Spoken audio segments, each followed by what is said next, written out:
മുസ്തഫ വാക്കാലൂർ എഴുതിയ ലേഖനം ഇടത് ഒളിയജണ്ടയും മുസ്ലിം സമുദായവും. ഇടതുപക്ഷം വിശിഷ്യ CPM ഭരണത്തിലെത്തുമ്പോൾ കൂടെ ചില മാർക്സിയൻ ഉട്ടോപ്യൻ ആശയങ്ങളും ജനാധിപത്യത്തിന് നിരക്കാത്തവണ്ണം സമൂഹത്തിലേക്ക് പ്രസരിപ്പിക്കുവാൻ ശ്രമിക്കാറുണ്ട്. കൗശലപൂർവവും ഗോപ്യവുമായ നടപടികളിലൂടെയാണ് ഈ കടത്തിക്കൂട്ടൽ. വിദ്യാഭ്യാസ, സാംസ്കാരിക, സാമൂഹിക ചട്ടക്കൂട്ടിനകത്താണ് ഇവയുടെ സ്ഥാനം. പഠനങ്ങളുടെയും പരിഷ്കാരങ്ങളുടെയും മേനുവസ്ത്രങ്ങളിൽ മുഖപടം മൂടിക്കൊണ്ട് സന്നിവേശിപ്പിക്കുമ്പോൾ ആരും അത് ശ്രദ്ധിക്കുകയില്ലെന്ന മൗഢ്യത്തിൽ നിന്നാണ് ഈ ആപൽ കളിക്ക് കലം മയക്കുന്നത്.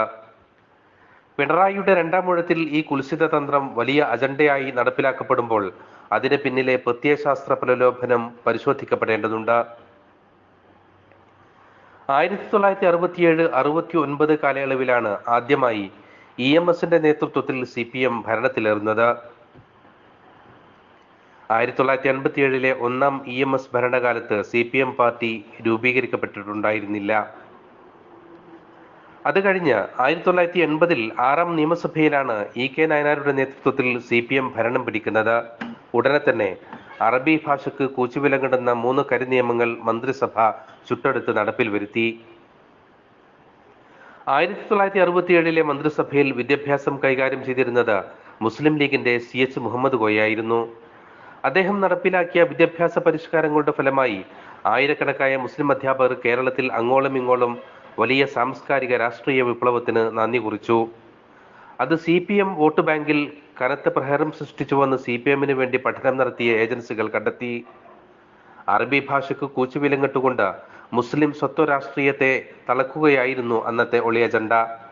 അത് സമുദായം കൃത്യമായി മനസ്സിലാക്കിയതിന്റെ ഫലമാണ് 1980 ഭാഷാ സമരവും സർക്കാരിന്റെ പിന്മാറ്റവും. 3 തവണയായി 10 വർഷത്തോളം നായനാരും 5 വർഷം അച്യുതാനന്ദനും ഭരിച്ചുവെങ്കിലും തുടർഭരണവും സർവാധിപത്യവും കേരളത്തിൽ നടപ്പിലാക്കാൻ സാധിച്ചിരുന്നില്ല. ബംഗാളിലും ത്രിപുരയിലും പതിറ്റാണ്ടുകൾ തുടർഭരണത്തിലേറിയത് കേരളത്തിലെ CPMന് സ്വപ്നം മാത്രമായി അവശേഷിച്ചൊരു കാലത്താണ് പിണറായി വിജയനിലൂടെ തുടർഭരണം കരഗതമായത്. ഇസ്ലാമോഫോബിയ ചേരുംപടി ചേർത്ത് ന്യൂനപക്ഷത്തിന്റെ ശാക്തിക ബലം പൊട്ടിച്ച് നടത്തിയ കളികളിലൂടെയാണ് അത് സാധ്യമാക്കിയത്. ക്രിസ്ത്യൻ പൊതുബോധത്തിൽ മുസ്ലിങ്ങൾ അവരുടെ രാഷ്ട്രീയ സാമ്പത്തിക അന്തകരായി മാറുന്നുവെന്ന പ്രചാരണമാണ് ആദ്യ പരീക്ഷണം. അത് അത്ഭുതങ്ങൾ സൃഷ്ടിച്ചു. തൽഫലമായി മുസ്ലിം പേരിൽ ഒരാളും ക്രിസ്ത്യൻ ഡൊമീനിയനിൽ നിന്ന് തെരഞ്ഞെടുപ്പിൽ വിജയിക്കാത്തത്രത്തോളം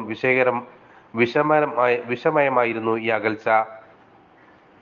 രണ്ടാം ഘട്ടത്തിൽ മുസ്ലിം വോട്ടുകൾ വികേന്ദ്രീകരിക്കുന്നതിനുള്ള പരിശ്രമങ്ങളായിരുന്നു. 1/2 ഡസനോളം MLA-മാരെ പരാജയപ്പെടുത്തുന്നതിൽ നിർണായകമായി മാറി ഈ തുരുപ്പുചീട്ട്. ഈ സന്ദർഭത്തിൽ ദുർബലമായ മുസ്ലിം രാഷ്ട്രീയ സമ്മർദ്ദത്തെ അവഗണിച്ചുകൊണ്ട് ക്രിസ്ത്യൻ അജണ്ടകൾ ഒന്നൊന്നായി നടപ്പിലാക്കി കൊടുത്തു. ന്യൂനപക്ഷ ബോർഡ് അധ്യക്ഷ പദം അവർക്ക് കൊടുത്തു. മന്ത്രി V. അബ്ദുറഹിമാനിൽ നിന്ന് വകുപ്പ് മുഖ്യമന്ത്രി ഏറ്റെടുത്തു. മുസ്ലിം അവശത പഠിച്ചുകൊണ്ട് പരിഹാരം നിർദ്ദേശിച്ച സച്ചാർ കമ്മിറ്റിയുടെ ശുപാർശ പ്രകാരം രൂപീകരിച്ച് നടപ്പിലാക്കിയ സംവിധാനം അട്ടിമറിക്കപ്പെട്ടു. അവരുടെ വിദ്യാഭ്യാസ ജോലി സംവരണത്തിൽ ആഴത്തിലുള്ള മുറിപ്പാടുകൾ സൃഷ്ടിക്കുന്നതായിരുന്നു മുന്നോക്കക്കാരിൽ പിന്നോക്കക്കാർക്കുള്ള സാമ്പത്തിക സംവരണം നടപ്പിലാക്കിയ രീതി. ഈ മാതൃക പതിയെ യൂണിവേഴ്സിറ്റി നിയമങ്ങളിലും +1 അഡ്മിഷനിലും അടക്കം നടപ്പാക്കിക്കൊണ്ട് സംവരണത്തിന് ഫലത്തിൽ തടയിട്ടു. അങ്ങനെയാണ് 1980 അറബി ഭാഷയിൽ കൈവച്ച പോലെ വഖഫ് നിയമനം PSCക്ക് വിടുന്ന നിയമം ചുട്ടെടുത്തത്. UDF മന്ത്രിസഭയുടെ കാലത്ത് 5ാം മന്ത്രിയെ ചൊല്ലി അപവാദം പ്രചരിപ്പിച്ച് ഇസ്ലാമോഫോബിയ സൃഷ്ടിച്ചവർ അധികാരത്തിലേറിയപ്പോൾ 24 ക്യാബിനറ്റ് പദവികളിൽ 27% വരുന്ന മുസ്ലിങ്ങൾക്ക് നൽകിയത് 3 മന്ത്രിസ്ഥാനം മാത്രം, അഥവാ 12%. അതേസമയം 18% ക്രിസ്ത്യൻ സമുദായത്തിൽ നിന്ന് 4 മന്ത്രിമാർ, അഥവാ 17%. 8% മാത്രമുള്ള നായർ സമുദായത്തിന് 9 പദവികൾ, അഥവാ 37.5%. ഇതിനൊക്കെ ന്യായീകരണങ്ങളുമുണ്ട്. സമുദായം നോക്കിയല്ല ഇടതുപക്ഷത്ത് കാര്യങ്ങൾ നിർണ്ണയിക്കുക എന്നത്. എങ്കിൽ 1957 മുതൽ ഏതെങ്കിലും ഒരു ഇടത് ഭരണകാലത്ത് മുസ്ലിം പ്രാതിനിധ്യത്തിന് ആനുപാതികമായി മുസ്ലിം മന്ത്രിമാർ ഉണ്ടാകണമല്ലോ. 1ാം EMS മന്ത്രിസഭയിൽ 2 മുസ്ലിം മന്ത്രിമാരാണ് ഉണ്ടായിരുന്നത്. 2ാം മന്ത്രിസഭയിൽ ലീഗ് ഉള്ളത് കൊണ്ട് അത് 4 ആയി. 1ാം നയനാർ സർക്കാരിൽ 2 മുസ്ലിം മന്ത്രിമാരുണ്ടായിരുന്നതിൽ 2ഉം ആര്യാടനും PM അബൂബക്കറും ഇടതുപക്ഷക്കാരായിരുന്നില്ല. 2ാം നയനാർ മന്ത്രിസഭയിൽ 22 പദവികളിൽ മരുന്നിന് മാത്രം ഒരു TK ഹംസ. അച്യുതാനന്ദന്റെ കാലത്ത് 23-ൽ 2, ഒന്നാം പിണറായി മന്ത്രിസഭയിൽ 2 പേർ.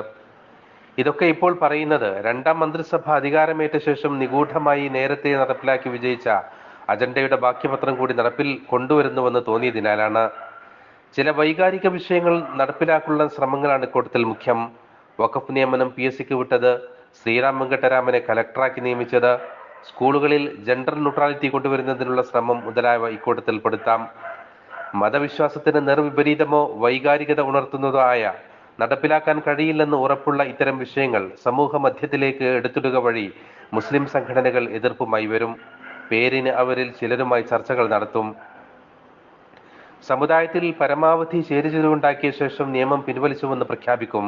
അതാ സർക്കാർ ഞങ്ങളുടെ മുന്നിൽ മുട്ടുമടക്കിയെന്നോ തങ്ങളുടെ ആവശ്യം സർക്കാർ അംഗീകരിച്ചുവെന്നോ ഒക്കെയുള്ള വ്യാഖ്യാനങ്ങളായി. പിന്നെ മുസ്ലിം പണ്ഡിതർക്കും മുസ്ലിം രാഷ്ട്രീയ ശക്തിക്ക് മുന്നിലും സർക്കാർ കീഴടങ്ങിയെന്ന് പൊതുസമൂഹം വിലയിരുത്തും. ഒരേ സമയം ഒരു വടിക്ക് 3 പക്ഷികളെ പിടിക്കുക എന്നതല്ലേ ഈ തന്ത്രം. 1. പൊതുസമൂഹത്തിന് മുൻപിൽ മുസ്ലിങ്ങൾ അപരിഷ്കൃതരാണ് എന്ന് ബോധിപ്പിക്കുക. അതിനായി CPMനെ പ്രതിനിധീകരിച്ച് ചർച്ചയിൽ പങ്കെടുക്കുന്നവർ 6-ാം നൂറ്റാണ്ടിൽ നിന്നും വണ്ടി കിട്ടാത്തവരാണിവർ എന്ന് അപഹസിക്കുക. 2. മുസ്ലിം പണ്ഡിത സഭകളെ സമർത്ഥമായി ഭിന്നിപ്പിച്ചുകൊണ്ടും അത്യാവശ്യം ചിലരെ കൂടെ നിർത്തിക്കൊണ്ടും മുസ്ലിം സ്വത്വരാഷ്ട്രീയത്തെ അപ്രസക്തമാക്കുക. നിങ്ങൾ പറഞ്ഞിട്ടാണ് ഞങ്ങൾ ഇവ പിൻവലിച്ചതെന്ന് ബോധ്യപ്പെടുത്തിക്കൊണ്ട് ഇരകളോട് തന്നെ നന്ദി പറയിപ്പിക്കുക. 3. തങ്ങൾ പരിഷ്കർത്താക്കളാണെന്നും മുസ്ലിങ്ങളുടെ സമ്മർദ്ദത്താലാണ് കാര്യങ്ങൾ നടപ്പിലാക്കാനാവാത്തതെന്നും ധ്വനിപ്പിക്കുക.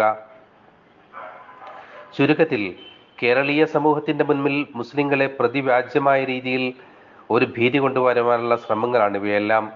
ചോര കുടിക്കാനുള്ള കുറുക്കന്റെ അതിവിശാലമായ തന്ത്രങ്ങൾ സമുദായം തിരിച്ചറിഞ്ഞു തുടങ്ങിയിട്ടില്ല. അത്രയും CPMന് ആശ്വസിക്കാം.